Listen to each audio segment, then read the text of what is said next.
Hi. So we're going to look at lesson 3-4, equilateral triangles. So keeping in mind those same two facts that are always floating in the back of our head because you never know when they're going to combine and want to be used with other pieces. The three interior angles of a triangle will always total to 180 degrees. And the three sides of a triangle total to the perimeter. Remember, angles are measured with uppercase letters. Not measured, labeled.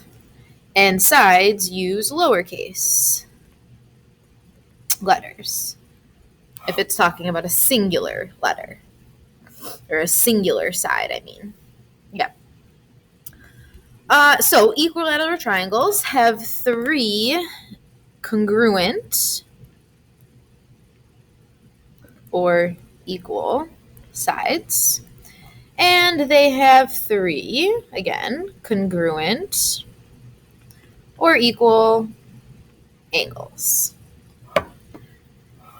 Keep in mind, with a equilateral triangle, since every single triangle has to have 180 degrees and all three angles are the same, each angle in an equilateral triangle is always equal to 60 degrees. That is always the case. That is never not the case when dealing with an equilateral triangle. Obviously, isosceles and scalene are going to be a little different, but equilateral are always going to have three 60-degree angles. So now this is the important one that kind of goes along with the altitude one we were talking about in the last lesson with isosceles triangles. Any altitude,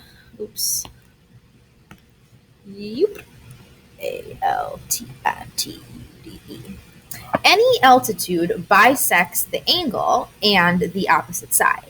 So when we were looking at isosceles triangle, only the altitude that came from the vertex angle bisected the opposite sides and angles. Here in an equilateral triangle, any altitude from any corner of that triangle or any vertex of that triangle is going to cut the base in half and the angle in half that it's coming from. So we're going to color code this, so it's going to be important. So here I have altitude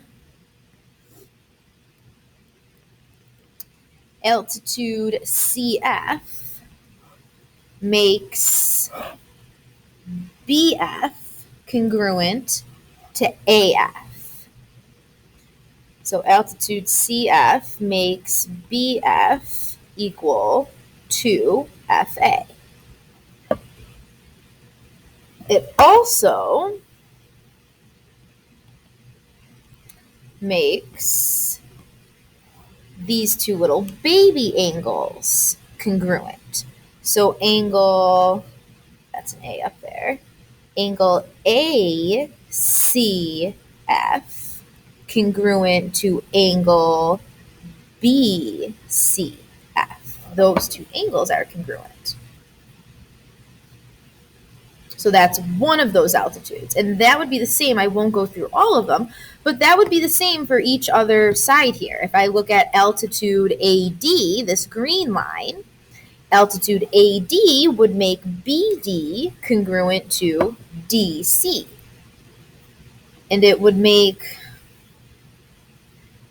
this little baby angle up here congruent to this little baby angle up here. And actually, we can use the same number of lines for each one because it's equilateral, so they're all the same.